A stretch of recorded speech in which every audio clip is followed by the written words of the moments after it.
Hi friends, plum കേക്കിനും carrot കേക്കിനും വേണ്ടിയിട്ടുള്ള caramel colour എങ്ങനെ നമുക്ക് വീട്ടിൽ തന്നെ ചെയ്തെടുക്കാമെന്ന് നോക്കാം.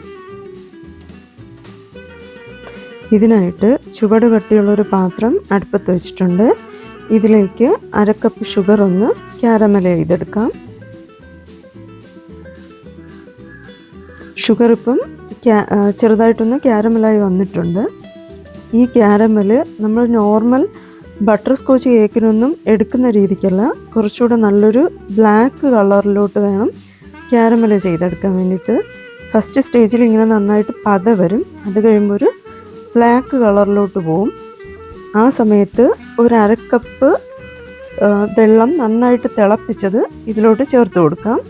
അതൊന്ന് തിളച്ച് കുറച്ചൊന്ന് മെൽറ്റായി വരുമ്പോൾ ഇതിലേക്ക് 1 കപ്പ് പഞ്ചസാര, നോർമൽ പഞ്ചസാര കൂടെ നമുക്ക് ഇതിലേക്ക് ചേർത്ത് കൊടുക്കാം. ഈ പഞ്ചസാര നന്നായിട്ടൊന്ന് മെൽറ്റായി ജസ്റ്റ് ഒന്ന് തിക്കായി വരണം. ഓവറായിട്ട് തിക്കായി വെച്ച് കഴിഞ്ഞാൽ ഇതൊരു 2-3 മണിക്കൂർ ഇരുന്ന് തണുക്കുമ്പോൾ നല്ല കട്ടിയായി പോവും. അതുകൊണ്ട് ഇച്ചിരി ലൂസായിട്ട് തന്നെ എടുത്താൽ മതി. ഇതിലേക്ക് 1 ടേബിൾ സ്പൂൺ ലെമൺ ജ്യൂസ് കൂടെ ചേർത്ത് കൊടുക്കാം.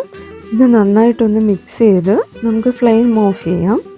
ഇത് ഫ്ലെയിം ഓഫ് ചെയ്തിട്ട് ഏറ്റവും കുറഞ്ഞതൊരു 2 മണിക്കൂറെങ്കിലും നന്നായിട്ടിരുന്നൊന്ന് തണുക്കണം. നന്നായിട്ട് തണുക്കുമ്പോൾ നല്ല തിക്കായിട്ട് വരും.